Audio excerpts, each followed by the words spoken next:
Morjesta taas Alastorolta. Se olisi puintijakson aika. Ehkä 40% tähän mennessä puitu.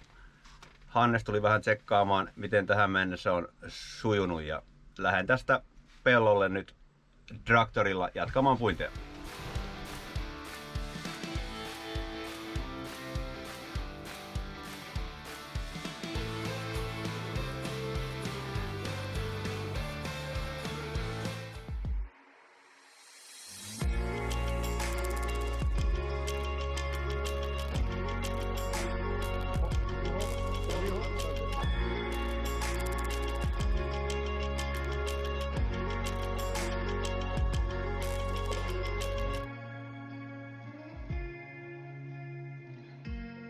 Joo, Martti, sä pääsit tänne pellolle ja mä oon päässyt kerrankin Pro-Maran seuraa tänne.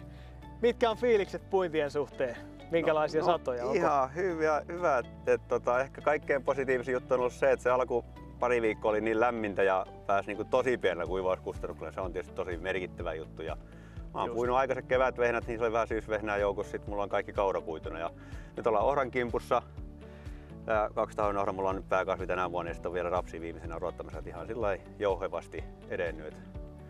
No kaura on mennyt jo sen verran, tiedän vähän sitä satotasoa, se oli joku 6100, 6200, siinä oli aikaiset ja myöhäiset molemmat siinä. Et se oli tosi hyvä, vehnät ehkä 5 tonnia. Et kyllä mä tästä ohrastakin odotan. Sanoisin, että koko tällä seudulla niin ollaan oltu positiivisesti yllättyneitä satotasosta, näin sanoisin. Aivan, eli on jopa ylittänyt odotukset sitten. No kyllä ehkä juu, ja varsinkin laatu on hyvä. Hehtolitapainot on korkeita, hyvä koko hyvä, niin sieltä sitä kertyy sitten. Kyllä.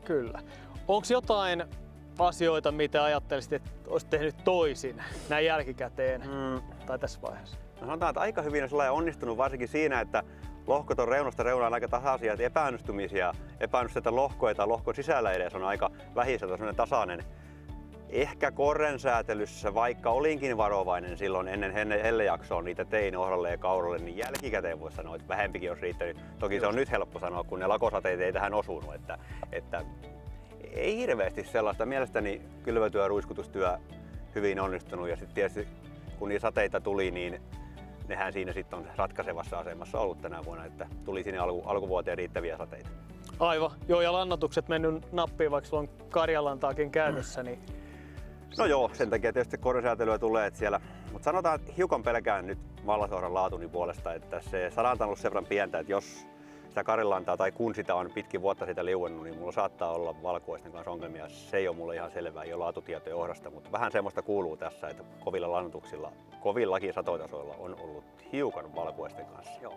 No niin, hei, siinähän tuli jo aika paljon juttua. Jatketaanko sitten Tukanon kabiinissa? Tehdään näin. Selvä. Joo, Laassi nielee ja laikoo hyvin ja hyvää tulee. Onks tää nyt muuten mikä puimuri?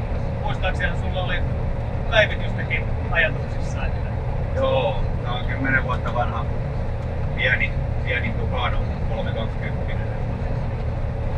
Rion 520 oli tulolla tällä syksyllä, mutta komponenttiongelmien vuoksi ei saatu vielä tällä syksyllä puitiin. Aivan. Näyttää, että jyvää tulee hyvin, että mites sitten toi teidän jyvien siirto? Onko te monta henkeä sadonkorjuussa? No joo, siinä on meidän isä ottelee koko ajan ja naapurin poika ja tyttöystäväkin varmaan tulee tähän loppupuinille, kun saa omat puittinsa pois. Apuvoimia keräilen aina sitten sitä mukaan, kun kaikkein kiireisimpiä päiviä on. Mulla on aika työläs toi kuivaussysteemi. Mulla on 1 oma kuivuri, 1 puoliksi oma ja 2 vuokrakuivuria, mitkä on tullut vuokramaitten mukana. Niin se on 3 kaappia on 200 ja 1 on 300.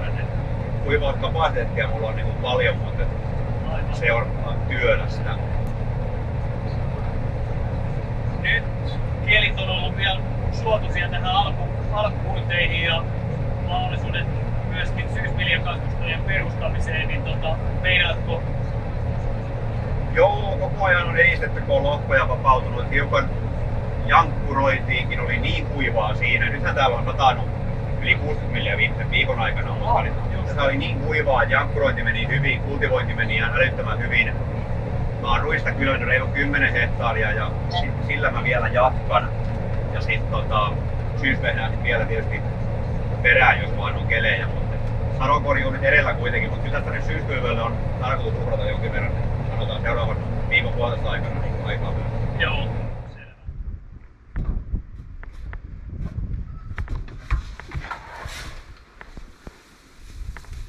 Nättiä tavaraa. Se olisi tätä nyssi ohranpuintia seuraava 10 päivää. Onneksi tää on hienointa mitä mies voi tehdä nimeksi ylös vedettynä. Katsellaan ensi jaksossa, millä kävi. Moro!